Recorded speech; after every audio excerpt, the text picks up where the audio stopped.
nombre del Consejo Directivo del Colegio de Abogados San Martín, les doy formalmente la bienvenida a este espacio virtual organizado por nuestro Instituto de Violencia de Género, mediante el cual el Colegio de Abogados San Martín da continuidad a la capacitación en violencia de género que la ley Micaela, sancionada en el año 2018, nos impone. Recordaba hoy con nuestra directora del instituto, la doctora Sandra del Oro, que el instituto fue creado en el año 2012 y buscábamos en ese momento concientizar y divulgar las herramientas legales que pudieran utilizarse para prevenir y combatir y eventualmente erradicar la violencia de género. Y esto con un doble propósito. Por un lado, el mantener permanentemente capacitados a los abogados, y esa es nuestra función como colegio de abogados, o así lo entendemos, pero por otro lado, quizá de cara a la sociedad en una cuestión mucho más ambiciosa, tratando también de divulgar en general estos derechos y herramientas para que la sociedad las haga propia y de esta forma esté en mejor situación para reclamar por estos derechos.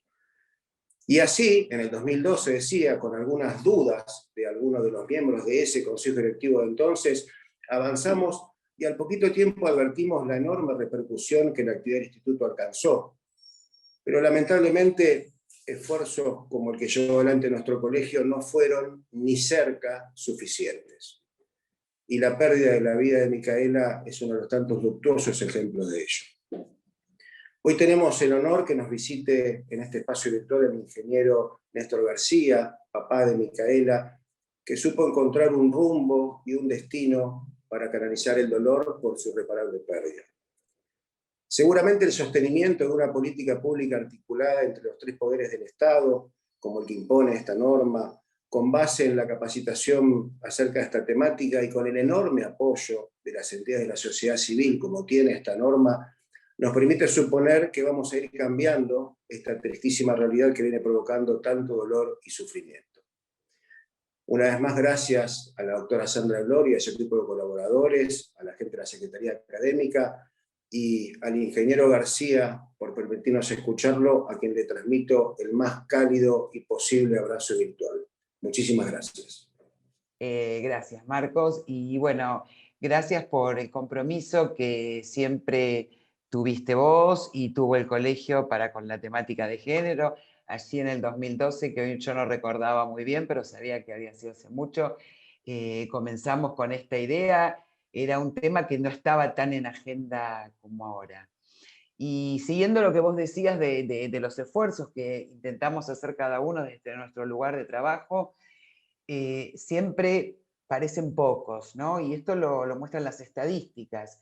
En lo que va del año y hasta el Día Internacional de la Mujer Trabajadora, la cantidad de femicidios fueron 55 femicidios, es decir, 1 cada 29 horas. Y esto deja en evidencia la falta de respuesta de los poderes del Estado. ¿Por qué es importante esta capacitación que es obligatoria y permanente?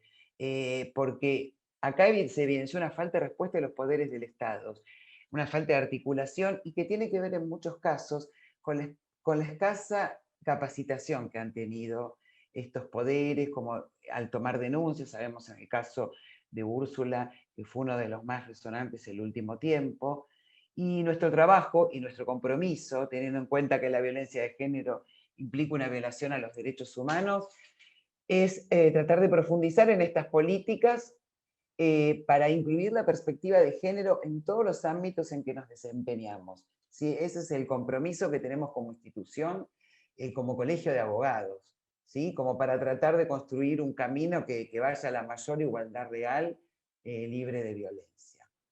Así que bueno, espero que este año la capacitación en Ley Micaela tenga los buenos frutos que tuvo el año pasado, y es muy interesante el debate que se genera, ¿sí? Con todos los participantes, porque acá todo el tiempo estamos aprendiendo. Bueno, para ser más breve y darle la palabra al ingeniero Néstor García, como de la Universidad Tecnológica Nacional, de la Red Interuniversitaria por la Igualdad de Género, exdecano de la misma Facultad Regional de Concepción del Uruguay. Bueno, ingeniero, le agradezco enormemente su presencia. lo he escuchado anteriormente y es muy rico escucharlo desde su experiencia y todo el trabajo que ha hecho y que sigue realizando. Bueno, lo escuchamos y le agradezco nuevamente. Bueno, buenas tardes. Agradecer por la invitación. Afortunadamente, sobre todo en la provincia de Buenos Aires, los colegios profesionales de abogados y abogadas se han comprometido con la temática. En el 2019 nosotros hicimos un montón de charlas, de actividades en relación a difundir la ley Micaela en un principio y a ver cómo se aplica la ley Micaela después. Recuerdo que la última actividad del año, una de las últimas actividades del año, la hicimos en Avellaneda, organizado por el Colegio de Abogados de la provincia de Buenos Aires. Y la verdad que el año pasado, así como el colegio de ustedes, de una partecita de la provincia, digamos, de determinadas ciudades, nos invitaron a hacer charlas en este sentido y la verdad que me parece que es fundamental que los abogados y las abogadas se comprometan con esta temática. La ley Micaela establece la capacitación de todas las personas que trabajan en el Estado en los derechos de las mujeres, la identidad de género no binaria y la perspectiva de género, digamos. Y el objetivo que tiene, como lo plasma el artículo 7 de la Ley Micaela Nacional y el artículo 7 también de la 15.134, que es la Ley Micaela bonaerense,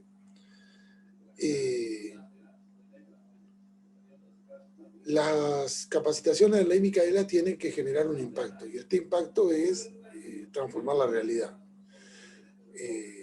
Y ese es un objetivo claro de la ley, digamos. Y si bien la ley Micaela está pensada para los agentes del Estado, y está pensada para los agentes del Estado, porque en el caso de Micaela quedó, como muchos otros casos, digamos, pero la ley Micaela surge justamente por la falta de perspectiva de género de los agentes del Estado entrerriano que intervinieron en la previa al secuestro, la violación y el femicidio de Mica.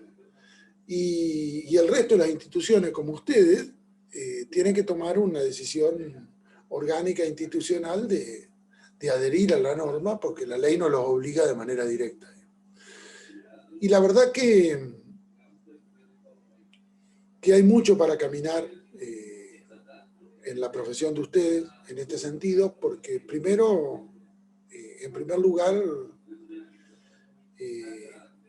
y sobre todo en nuestro país, la gran mayoría de los femicidios es perpetrado por la pareja de la víctima, por la expareja de la víctima, y la mayoría de los casos en el ámbito privado. Por lo tanto, es muy difícil de armar un caso en base a pruebas directas. Y eso es lo más dificultoso del tema. Para poder armar correctamente un caso, hay que las abogadas y los abogados que patrocinan a las víctimas, que defienden a los intereses de las víctimas o los familiares de las víctimas cuando la víctima ya no está, tienen que ver con establecer un contexto y convencer primero a un fiscal que se haga cargo de que un contexto puede ser un motivo para dictar sentencia, y que finalmente un grupo de jueces se convenzan de que estableciendo un contexto y sin pruebas indirectas se pueda dictar sentencia igual. Y la verdad que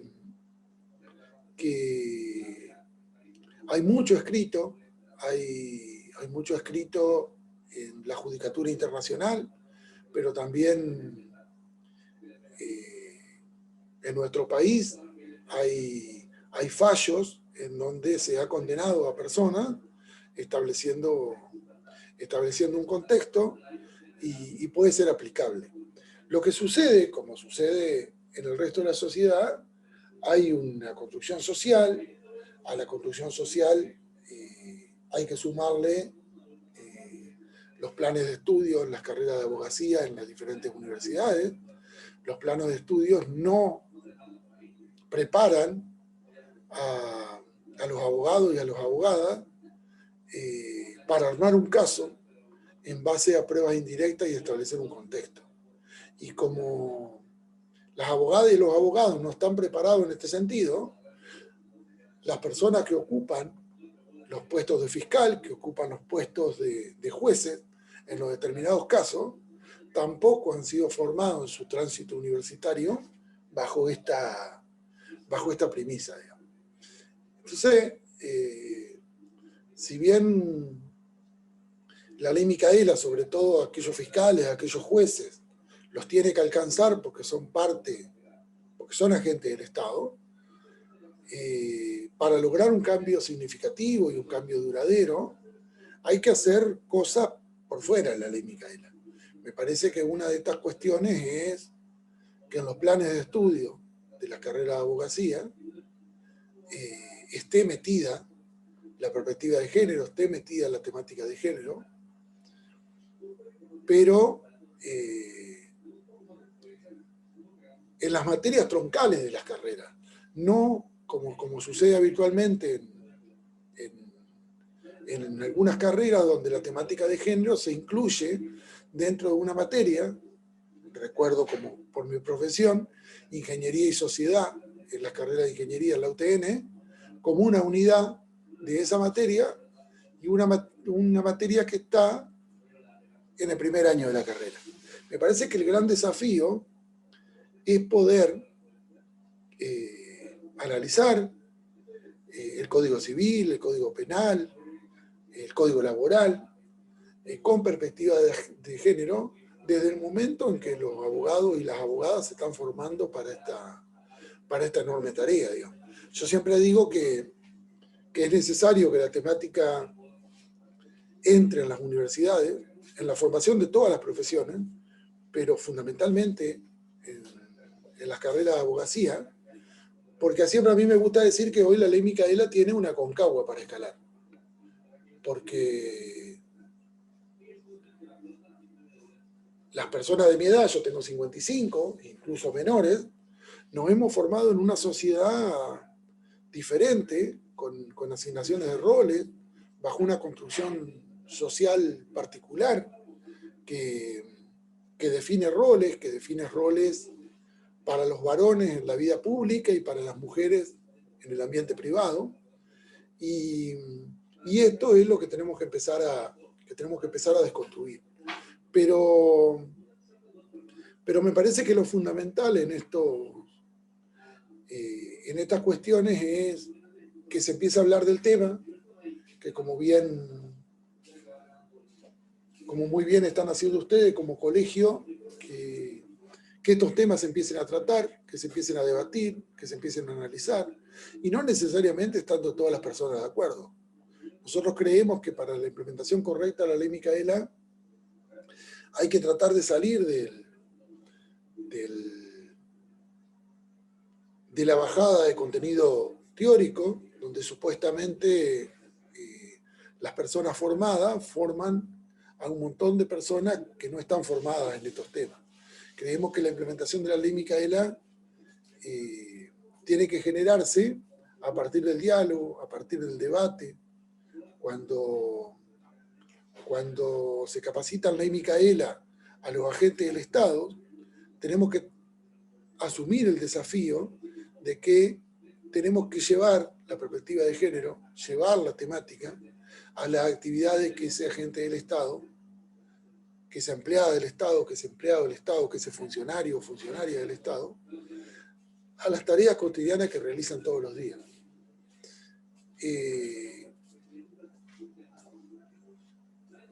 Porque si no, el efecto de una charla, que puede estar muy buena, muy interesante, sobre todo para las personas que compartimos esta idea, el efecto de la charla, aún en aquellas personas que tienen decidido hacer un cambio en sus prácticas cotidianas, si nosotros no se la relacionamos con su tarea cotidiana, al cabo de 2 semanas, 3 semanas, ese efecto de la charla se perdió. Y lamentablemente las personas van a seguir decidiendo sin perspectiva de género. Creemos fundamentalmente en que la generación de los saberes tiene que ser a través del debate. Nosotros creemos en la construcción colectiva de saberes, creemos que eso es lo más rico, que nos parece que la ley Micaela tiene que partir de soluciones, de situaciones problemáticas que suceden en los ambientes laborales, que suceden en aquellos espacios donde intervenimos cotidianamente, y tratar de encontrar soluciones a esas situaciones problemáticas de manera colectiva, a través del diálogo, en un ámbito democrático, donde partiendo de la base de que no hay persona que ignore absolutamente todo, y partiendo de la base de que no hay personas que conozcan absolutamente todo. Entonces, en ese intercambio de saberes, no necesariamente saberes académicos, sino saberes de haber vivido, saberes que las mujeres han ido adquiriendo de cómo hacer para defenderse de la violencia a la que permanentemente son sometidas. Y por otro lado, me parece que el gran problema que hay, y por la cual, como decía Marcos, y como decía Sandra, a las mujeres las siguen matando solo por el hecho de ser mujer, es porque principalmente no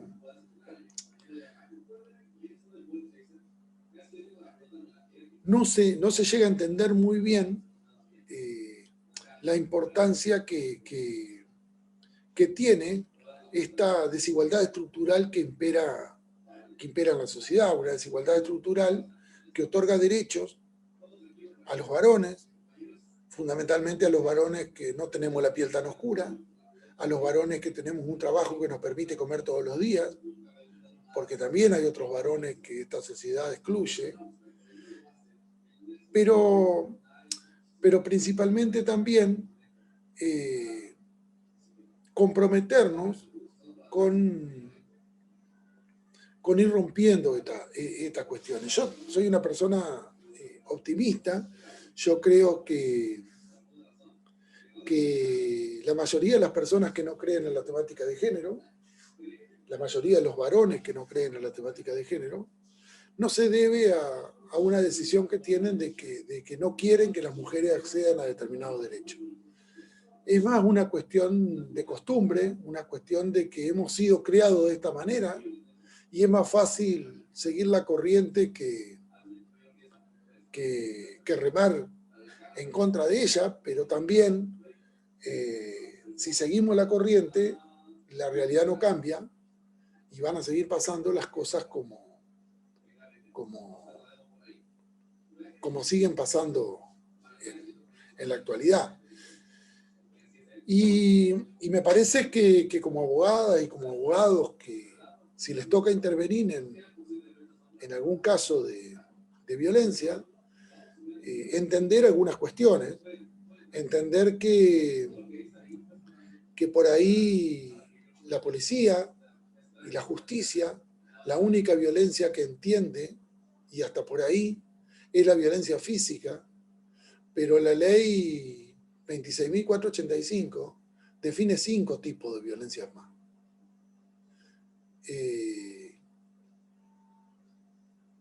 Y son violencias que en general la policía y los agentes de justicia, fiscales y jueces que tienen que decidir, no la toman en cuenta por más que esté establecida por ley, por más que esté establecida en tratados internacionales como la Convención de Belém do Pará o como la Convención de la CEDAW. Y creo que este caminito de hormiga es lo que tenemos que tratar de transitar y caminar, y entendiendo de que acá no hay magia, de que aunque se haga absolutamente todo bien, cambiar conductas, cambiar patrones culturales no ocurren de la noche a la mañana. Esto va a llevar tiempo y hay que armarse de paciencia. Entonces esto también nos tiene que permitir valorar los pasitos, aunque esos pasitos sean muy pequeños, pero ir valorándolos. Ayer, por ejemplo, nosotros estamos haciendo con algunas compañeras que me están acompañando hoy en la charla, con Emilia y con Claudia, que están acá escuchándome, estamos haciendo un ciclo que le llamamos Charlarte para hablar de estas cuestiones, y invitamos a personas para que nos cuenten su historia con perspectiva de género. Ya llevamos 7 de estos programas, los hacemos los martes a las 19:30 horas, y en el día de ayer la invitada fue una mujer policía de la Policía de Santa Fe. Y la verdad que a nosotros nos generó, continuamos hablando hoy a la mañana del tema también, nos generó mucha esperanza lo que escuchamos de esta mujer policía. Han armado una red donde participan alrededor de 500 mujeres policías de la provincia, donde plantean cuestiones a la policía santafesina, a las autoridades de la policía santafesina, y si bien no logran todo lo que pide, se sienten escuchadas,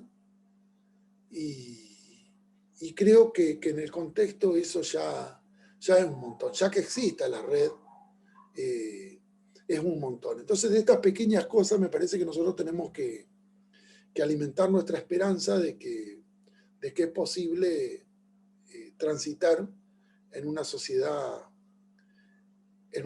mejor. Creo que la gran tarea de las abogadas y los abogados que defienden a víctimas es, primero, estar capacitados en la temática y capacitadas en la temática, entender qué es lo que pasa por las cabezas de las mujeres en situación de violencia.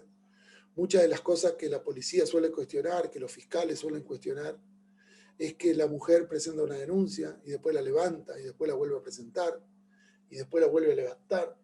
Y si uno estudia el tema y se pone a ver qué es lo que pasa por las cabezas de estas mujeres en situación de violencia, se da cuenta que no es fácil hacer una denuncia contra su pareja, contra su expareja, que muchas veces todavía hay lazos afectivos que lo unen. A veces los lazos afectivos no están, pero esa mujer le pesa que el día de mañana sus hijos la acusen de que fue la que hizo la denuncia para que a su papá lo metan preso. Y desde ese punto de vista hay que entender esto de que se deciden y después retroceden y se vuelven a decidir. Algo que a mí me parece fundamental que hay que hacer, que tienen que hacer las personas, las abogadas y los abogados que defienden a las víctimas, que defienden los intereses de los familiares de las víctimas cuando las víctimas ya no están, es primero entender esta cuestión, segundo, creer y no poner en duda el relato de las víctimas, en tener en cuenta de que cuando la entrevisten el ámbito sea ameno, acorde, cordial, pero que haya privacidad, que la víctima detecte que no hay otras personas que están escuchando. No se puede tener una entrevista con una mujer en situación de violencia donde permanentemente la abogada o el abogado es interrumpido por otros temas, porque ahí la privacidad se rompe, hay que generar esa empatía para poder establecer un diálogo y poder entender bien la situación. Por otro lado, hay algunos detalles que hay que tener en cuenta, que por ahí los estudios tienen que adaptarse a la disposición del mobiliario. Es fundamental que una mujer en situación de violencia tenga visible claramente la puerta por la cual entró, que la tenga visible por si quiere retirarse de la entrevista, tenga claramente en todo momento visible que se puede ir, hacerle saber esto, que se va a avanzar siempre y cuando no sea demasiado traumática la entrevista para la víctima. Y por otro lado, algo que también solemos recomendar a la policía cuando toman las denuncias, en general hay un control del agresor, si fue pareja o es pareja, sobre esta mujer en situación de violencia. Y el control tiene que ver con qué está haciendo, en qué lugar está, y muchas veces el tiempo en que la mujer, una vez que se decidió a hacer una denuncia, que se decidió a visitar una abogada o un abogado, no tiene todo el tiempo del mundo. Entonces, eso también hay que tenerlo en cuenta, cuando no hacerla esperar demasiado tiempo en exceso, atenderla rápido, porque seguramente dejó a sus hijos en la escuela y los tiene que pasar a buscar, y el tiempo que tiene es un ratito ahí, pero en ese interín también tiene que comprar la comida, tiene que hacer la comida y tiene que hacer un montón de otras tareas. Entonces me parece que es fundamental tener en cuenta estas cosas, de que la mujer en realidad está escapando de un control muchas veces de la persona que ejerce violencia sobre esa. Son algunas cosas que he analizado, me he puesto a estudiar mucho desde el lado del derecho de estas cuestiones. Hice unos cursos, los cursos TAC, que probablemente algunas de ustedes o algunos de ustedes lo han hecho, del Ministerio de Justicia de Nación, que se hicieron para elegir las abogados de patrocinios que pone el propio Estado en determinados lugares. Hay 13 provincias que tienen convenio con el Ministerio de Justicia de Nación, y no en toda la provincia, pero sí alrededor de las capitales de estas 13 provincias hay patrocinio gratuito.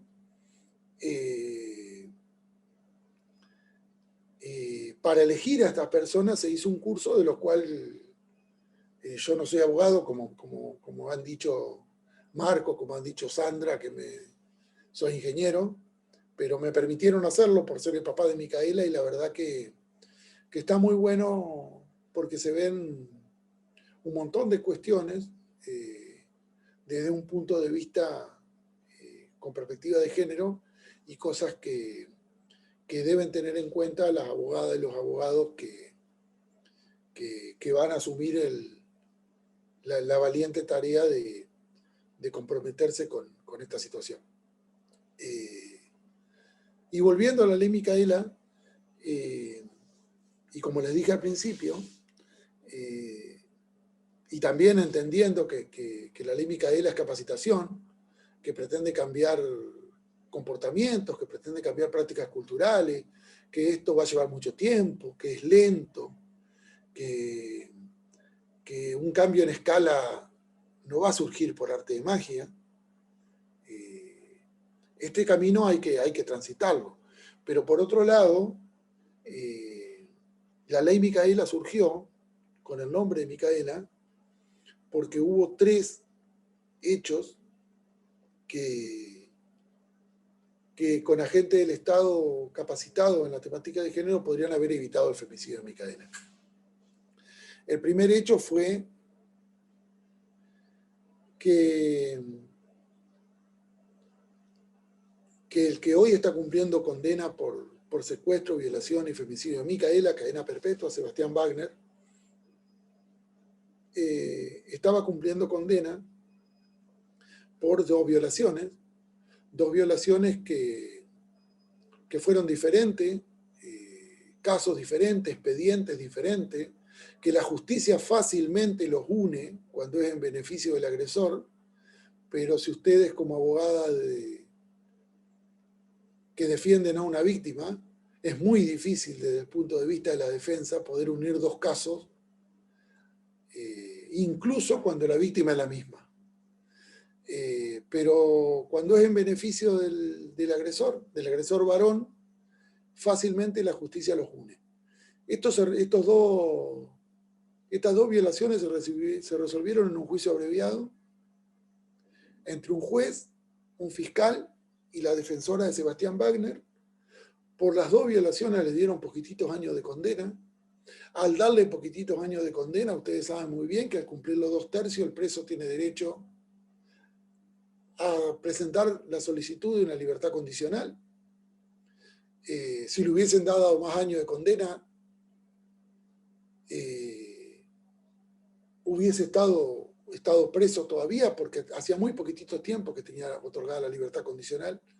Una libertad condicional que también fue otorgada por un juez, otro agente del Estado, el juez Carlos Rossi, juez de ejecución de pena en la ciudad de Gualeguaychú, que tenía 7 informes que desaconsejaban la libertad de profesionales de la psicología del servicio penitenciario porque iba a volver a violar, que era lo que había hecho hasta ese momento.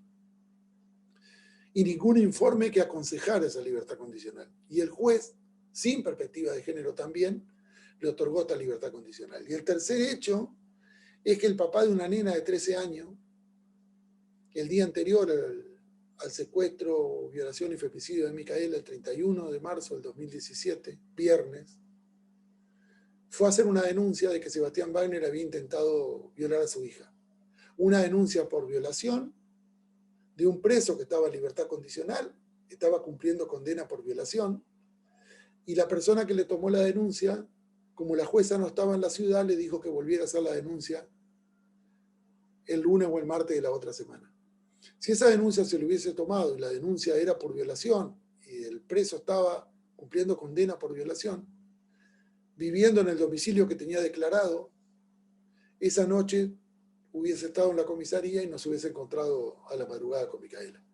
Entonces, si bien es una ley que va a llevar tiempo, también creemos que si tenemos la capacidad como sociedad de exigir que se implemente correctamente y los que tenemos funciones en el Estado de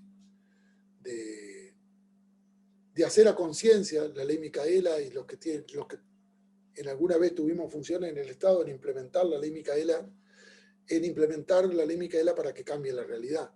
Porque si esos agentes del Estado hubiesen estado capacitados en la temática de género, tal vez alguno de ellos, tan solo uno, hubiese resuelto de manera diferente, y si hubiese resuelto de manera diferente, seguramente yo no estaría hablando con ustedes hoy porque no le hubiese pasado lo que le pasó a Micaela. Así que la idea de contarles esto es de que no vean que la ley Micaela es algo tan lejano que la realidad no la va a poder cambiar. Que si se aplica correctamente es posible un cambio de realidad, como el artículo 7 de la propia ley lo establece, y tengo fe de que aunque el camino es largo y va a llevar mucho tiempo, y hay personas que se encargan de poner obstáculos, tengo mucha esperanza en que podemos tener una sociedad que garantice derecho independientemente del género con el cual las personas se sienten identificadas. Agradecer la invitación y a disposición para contestar alguna pregunta que surja y que quieran hacer. Bueno, muchas gracias, ingeniero. Creo que esta introducción, que fue la idea de invitarlo como una idea de introducción y apertura para lo que va a ser la capacitación de este año. Creo que explica en primera persona cuál es la finalidad, ¿sí?, de esta capacitación, y no verla como una ley abstracta. Esa fue la idea y mi objetivo por el cual invitarlo, y que sea para la apertura, para darle un sentido a esta capacitación que vamos a escuchar a lo largo del año. No sé si hay alguna pregunta. Las chicas de Académica, que quiero agradecerles a Valeria y a Barbie, que sin ellas yo no podría estar manejando esta tecnología, y que nos ayudan. Así que, ¿hay alguna pregunta? ¿Alguno que quiera hacer alguna pregunta? Hay muchos agradecimientos al ingeniero por la exposición. Y hay alguna pregunta que estoy leyendo en el chat, que por ahí, sí. No sé, son 50 personas, me parece que la pueden hacer verbalmente por acá y claro, establecemos un diálogo. Acá hay una, dice: con vuestro operador, 2 consultas a todo el panel, que a lo mejor resulta ser livianas, superfluas, y no cesan, pero quizás sirven para ir quebrando de a poco la estructura cultural machista patriarcal, tanto social como jurídica. Si eventualmente nos pueden aportar tips, modos, formas o consejos para desarmar o desestructurar ciertos supuestos chistes o comentarios machistas entre amigos y familiares, ya sean en grupos de WhatsApp, Santiago esto lo pregunta, en grupos de WhatsApp, que me perdí, o reuniones sociales. Si eventualmente nos pueden aportar, creo que es la misma, modos, formas o consejos para que nuestra redacción jurídica autónoma no tenga connotaciones o estructura machista. Mil disculpas y mil gracias. En relación a esto, hubo un fallo hace poquito que multó a un abogado en un juicio de daños por usar términos, lo multó con 100.000 pesos, por usar términos discriminatorios en base a una mujer que era la actora en el juicio, a ver, que tenía que ver con el aspecto físico, ¿no? Que bueno, que tiene que ver con la violencia simbólica esto. Y bueno, esta es la pregunta de Santiago, y Santiago, si querés abrir el micrófono, como dijo el ingeniero, y lo quieren preguntar, pide algunos tips, modos o formas de desarmar o desestructurar esos chistes que serían los micromachismos, ¿no? Sí, yo siempre planteo esto, sobre todo cuando hay mucha presencia de varones en las charlas, digamos, se da mucho cuando me invitan de los sindicatos, hay mucha presencia masculina en esas charlas. Creo que como varones lo primero que tenemos que entender es que tenemos un acceso a determinados derechos que las mujeres y las identidades de género no binarias no tienen, digamos. Y que si una parte de la sociedad accede a derechos que otra parte de la sociedad no accede, tenemos que hablar de privilegio. Entonces lo primero que tenemos que hacer es ser conscientes de que la sociedad en su conjunto nos otorga ciertos privilegios en base a una construcción social que son tan fuertes que ni siquiera depende de la voluntad nuestra como varones de tenerlos o no, digamos. Y yo doy un ejemplo en el caso particular mío, digamos, que me parece que también es algo que tenemos que asumir. Yo tengo 55 años, como dije hace un momento. El proceso de deconstrucción no es un proceso sencillo, no es un proceso del cual digo me deconstruí y no me vuelvo a equivocar más. Sé que me voy a seguir equivocando hasta el último día de mi vida y que esto va a pasar. Y aceptar que va a pasar también está bueno para no tirar la toalla y abandonar un determinado compromiso. Pero vamos a suponer que yo en un par de años, en 3 años, esté deconstruido totalmente. Como soy varón, como tengo la piel bastante clara y como tengo un trabajo que me permite comer todos los días, la sociedad me va a dar privilegio independientemente que yo los quiera tener o no. Me los va a dar igual. Por eso es tan compleja la situación para poder resolver estas cosas. Y creo que lo primero que tenemos que asumir es, como varones que queremos desconstruirnos y construirnos de una manera diferente, asumir que esto nos va a pasar, que no es una cosa sencilla, sobre todo si somos viejos como yo, y que esto nos va a pasar. Y por otro lado, reconocer que hay otros géneros que no tienen el acceso a las mismas cosas que nosotros naturalizamos y nos parece que cualquier persona puede acceder a lo que nosotros accedemos. Y por otro lado, los varones que estamos convencidos de esto, creo que tenemos que animarnos a dar otro paso y no solo limitarnos a acompañar la lucha de las mujeres, sino a tener nuestro propio accionar dentro de esta lucha. Y nuestro propio accionar tiene que ver con esta pregunta. ¿Qué hacemos en los grupos de WhatsApp donde somos todos varones? ¿Qué hacemos en los asados que vamos y somos todos varones? Donde ustedes como mujeres no tienen ni idea de las cosas que pasan ahí, digamos, porque basta que haya una sola mujer para que se hable algo que es totalmente diferente a lo que se habla y a lo que se comparte y a los videos que se suben en estos grupos donde somos solamente varones. Pero tampoco la cuestión es ir a lo loquito, porque si nosotros empezamos a tirar piedra a todo lo que suben, nos van a sacar de grupo, o nos van a dejar, pero no nos van a dar ni 5 de bolilla. Creo que nuestra manera es aquellas personas que están en esos grupos y que detectamos de que también les caen mal ciertas cosas, empezar a conversar por afuera del grupo, no me parece esto, no me parece lo otro, tratar de ir haciendo alianzas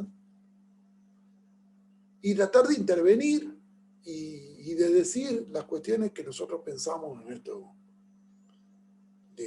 estos temas. Digamos. Yo juego al básquet en un equipo de veteranos, cada vez estoy yendo menos a practicar porque no me dan los tiempos, pero de vez en cuando voy, y termina en un asado y terminamos tomando cerveza hasta las 2:30, 3 de la mañana, los que quedamos, y lo que al otro día no nos cuesta tanto levantarnos temprano o no tenemos la obligación de levantarnos tan temprano. Y 1/3 de las charlas, cuando quedamos 3 o 4, tiene que ver con la temática de género. Imposible de instalar estos temas cuando estamos los 15 o 16 que formamos parte del grupo. Pero sí cuando somos 4 o 5, y estas charlas surgen con naturalidad, y me parece que ese rol, los varones que queremos caminar de una manera distinta, de una mejor manera, podemos trabajar y comprometernos.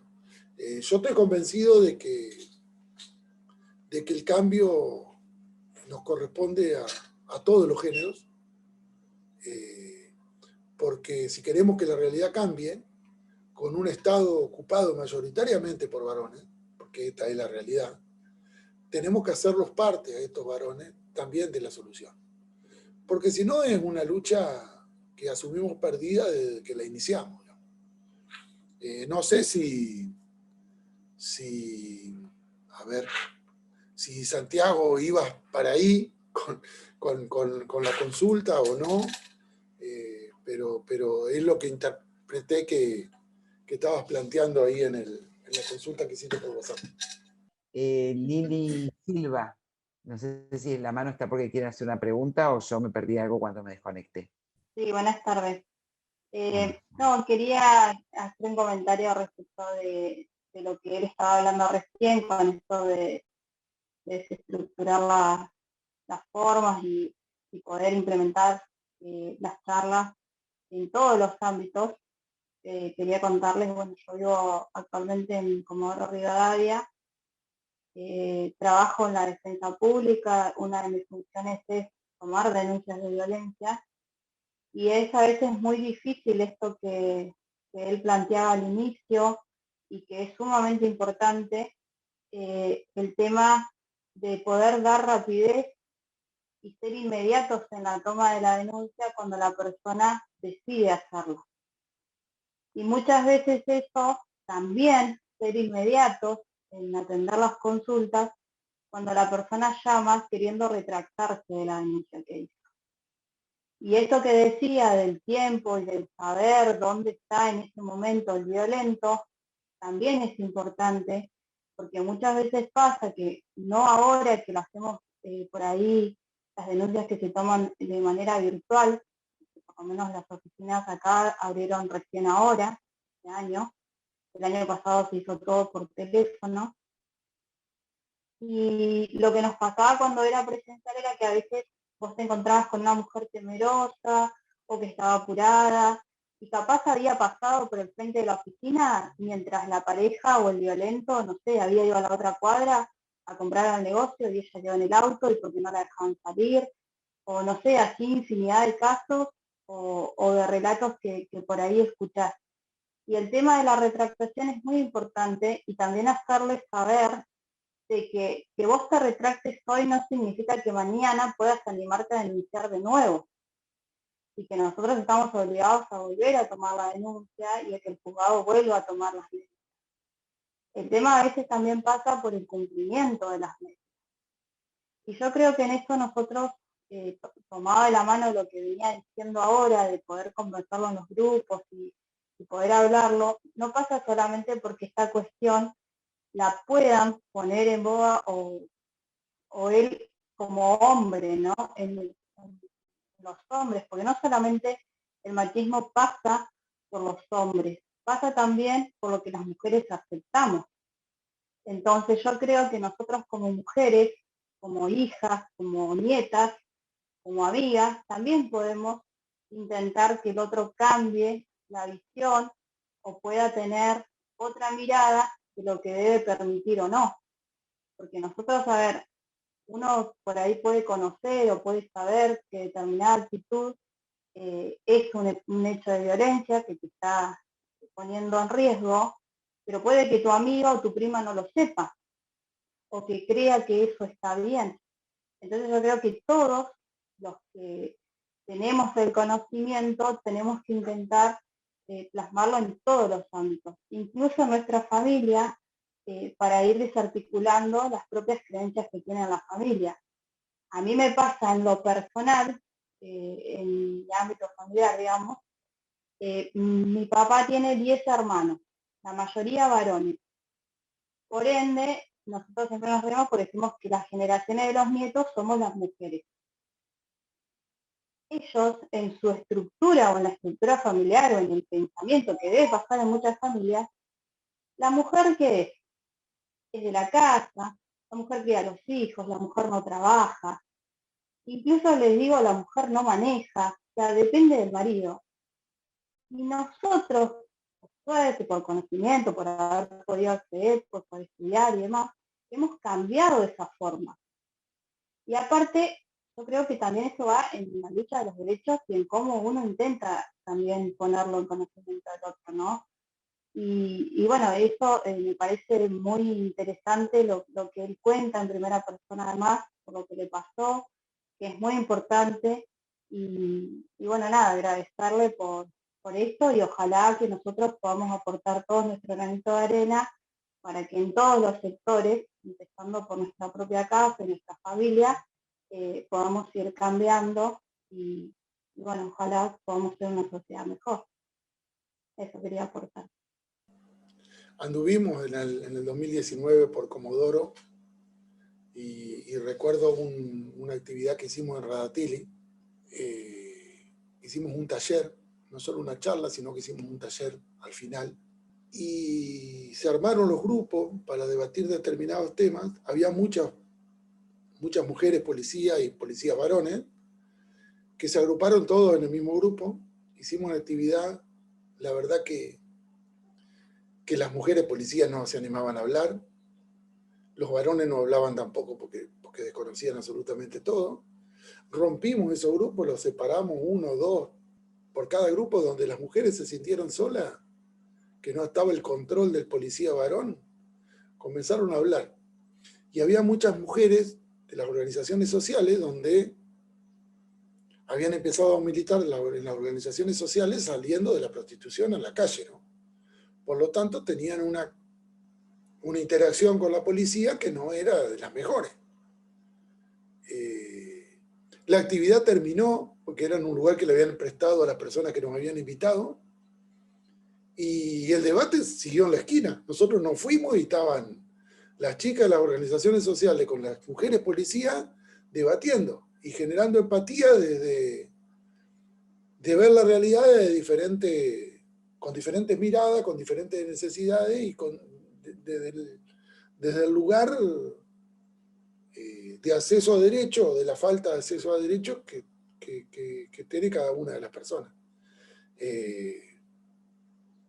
Y el taller siguió, aunque nosotros no estuviéramos, porque el debate continuó. Creo que ese es el gran desafío para generar la implementación de la ley Micaela, que se pueda conversar de las temáticas, que se pongan todos los puntos de vista sobre la mesa y que se pueda a través del diálogo encontrar determinadas soluciones a las problemáticas planteadas, como les decía hoy al principio. Sí, exactamente. Acá acaban de anunciar el 8 de marzo, cuando hicieron el acto por el Día de la Mujer, que para obtener ahora la licencia de conducir se va a tener que acreditar haber hecho un curso en género. Así que ese también yo creo que es un gran avance. Sí, ya ha habido resistencia. Un legislador presentó una oposición a esto, digamos, aduciendo de que la utilidad del carné no tiene nada que ver con la perspectiva de género. Pero hay una cuestión de que sobre todo los jueces y los fiscales no suelen tener en cuenta. Se habla mucho de la Constitución, pero se la aplica y se la conoce muy poco. El artículo 75 de la Constitución establece que la Convención de la CEDAW tiene carácter constitucional. O sea que cualquier artículo de la Convención de la CEDAW es lo mismo que un artículo de la Constitución. Y la Convención de Belén do Pará, que aporta, a mi modo de ver, cosas bastante más operativas que el Tratado Internacional de la Convención de la CEDAW, es un tratado internacional y el mismo artículo 75 dice que cualquier tratado internacional tiene una jerarquía jurídica superior a la de la ley interna de nuestro país. Y aún más, nosotros como país también firmamos otro tratado internacional que es la Convención de Viena. Y en la Convención de Viena nos comprometimos a adecuar todas las normativas locales para cumplir con todos los tratados internacionales que Argentina firme como país. Por lo tanto, cuando uno ve los fallos, ve la sentencia, la Convención de Belén do Pará no es tenida en cuenta, la Convención de la CEDAW no es tenida en cuenta, solo se tienen en cuenta leyes locales o jurisprudencias locales. Cuando la jerarquía jurídica, por el artículo 75 de la Constitución, tiene una jerarquía jurídica superior a la de cualquier ley. Y me parece que sobre estas cosas también hay que trabajar, digamos. Nosotros ahora con el caso de Micaela, elevamos el caso a la Corte Suprema de Justicia de la Nación en queja, porque le solicitamos la elevación al Supremo Tribunal de Justicia de la provincia de Entre Ríos y nos negó, y en la sentencia de negación nos acusa a nosotros como querellantes de ideología de género. Y la verdad que una sentencia tiene que resolver lo que nosotros planteamos, no opinar sobre lo que nosotros pensamos. Pero estas cosas lamentablemente suceden y es contra lo que hay que batallar permanentemente, ¿no? Bueno, ingeniero, le agradezco muchísimo. Como dije anteriormente, es una buena introducción para este año que nos espera con las capacitaciones. Así que bueno, nuevamente le agradezco en nombre del Instituto y en nombre del Colegio de Abogados de San Martín. Muchas gracias. Y gracias a todos los que estuvieron presentes. Gracias. No, gracias por la invitación y creo que el camino es tratar de conversar de la temática en todos los ámbitos que se pueda, digamos, porque más allá que es una ley que tiene que aplicar el Estado, sabemos que el Estado muchas veces reacciona frente a la demanda social. Y si hay algo que tiene la ley Micaela es, como política pública, es que hay un reclamo permanente de la sociedad para que se aplique correctamente. Digamos. Cuando una política pública tiene este acompañamiento social, eso también genera esperanza y genera optimismo de que las realidades pueden llegar a cambiar, pero lamentablemente hay fallos que nos recuerdan todos los días de que el camino es largo y que hay un montón de cosas por hacer. Agradecer. Seguro, seguro. Y esa es la idea de seguir en este camino, que es un camino largo y lento, pero puede ir dando sus frutos y en lo cotidiano podemos ir deconstruyéndonos todos, ¿sí? No solo los varones, las mujeres también. Bueno, saludo a todos y cerramos la actividad. Muchas gracias a todos.